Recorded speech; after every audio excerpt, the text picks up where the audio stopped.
Pour la première fois, tout d'abord, les rebelles Houthis au Yémen ont tiré des missiles sur le sud d'Israël. Les Houthis qui sont alliés à l'Iran, qui régulièrement visaient Israël de drones depuis le 7 octobre 2023, mais qui s'étaient abstenus depuis le début de la guerre il y a un mois et qui avaient dit qu'ils attaqueraient si Israël ou les États-Unis utilisaient la mer Rouge pour attaquer l'Iran et ses alliés.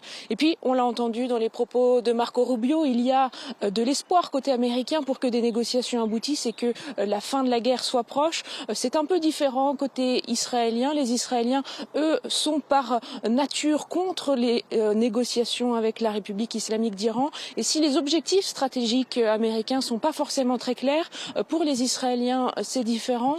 Le Premier ministre Benjamin Netanyahou, qui il y a une semaine encore répétait les objectifs israéliens. Il s'agit, dit-il, de décimer le programme nucléaire iranien. Et en ce sens, on l'a bien entendu dans les propos de Cyril Razi, notamment les bombardements continuent et Israël et les États-Unis frappent parfois des sites clés en Iran. Il s'agit aussi, dit Benjamin Netanyahou, de décimer le programme balistique iranien.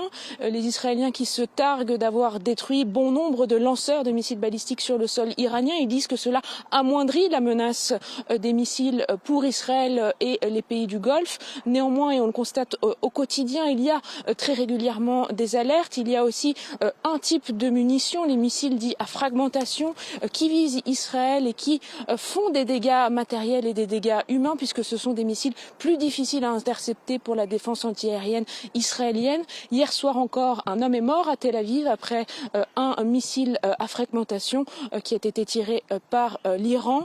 Et puis enfin, les Israéliens disent que le but, c'est de créer les conditions à un changement de régime. Ils se targuent d'avoir tué les personnalités clés du régime, en premier lieu Ali Khamenei au premier jour de la guerre, puis son fils Mojtaba Khamenei, selon ce que dit Donald Trump aujourd'hui, même si la mort du guide suprême n'est pour l'instant pas confirmée. Et puis Ali Larijani, le chef de l'appareil sécuritaire iranien, tué le 17 mars. Néanmoins, selon la plupart des experts, eh bien, le régime étant si bien implanté, il est assez peu réaliste à l'heure actuelle que cet objectif des Israéliens de faire tomber le régime ne soit réaliste dans les prochains jours ou les prochaines semaines.